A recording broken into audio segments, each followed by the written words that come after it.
Lara Dorothy, and my dad was cared for at Cransley Hospice. The hospice was so incredible with supporting my dad and my family and myself. They did so many things almost behind the scenes to help us out. So my dad was such an incredible man, and he had so many different passions for so many different things. So he was a police officer for over 25 years. So he had a massive passion for helping people and, you know, doing good things for our community, to building Lego every weekend. Like, you name it, he's built it in Lego.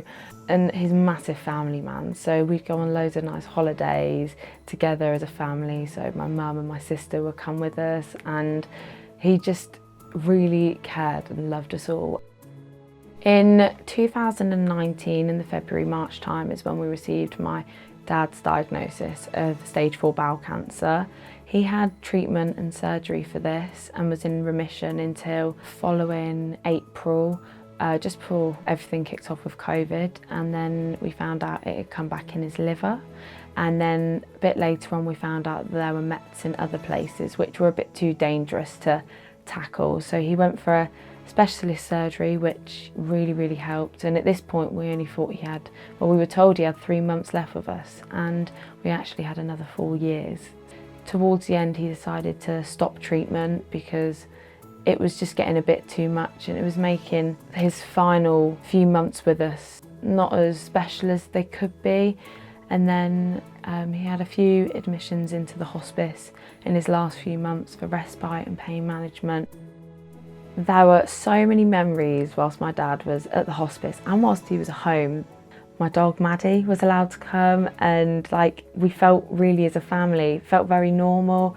She was on the bed, like, you know, we were having cuddles. It was so special to be able to have something, you know, bring home to the hospice. For us, we were like, wow, he's really being cared for. And then he fell under the hospice at home team, which was truly amazing, because home was his special place, so he wanted to receive the care here.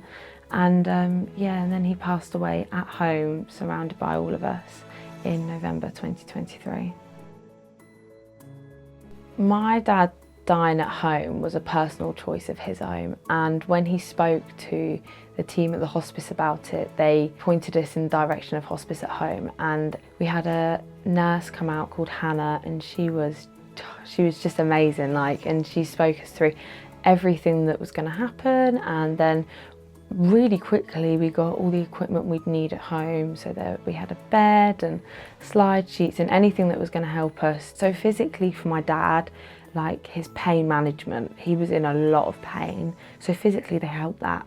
And it was so lovely for us as a family, emotionally, to see him not be in pain. I think no one's mental health is going to be good when you're in a situation like that, but they did everything they could to support. I think lots of people believe that hospices are places where people die, and when my dad was there he received pain management help. He went there just for some respite sometimes, just for, you know, to relieve the pressure on us as a family to care for him. I think in total he had 4 or 5 visits in the hospice, and he didn't die in a hospice. Like, he didn't, and it just shows that lots of different things can be done in a hospice that isn't just caring for people in the last days of their lives.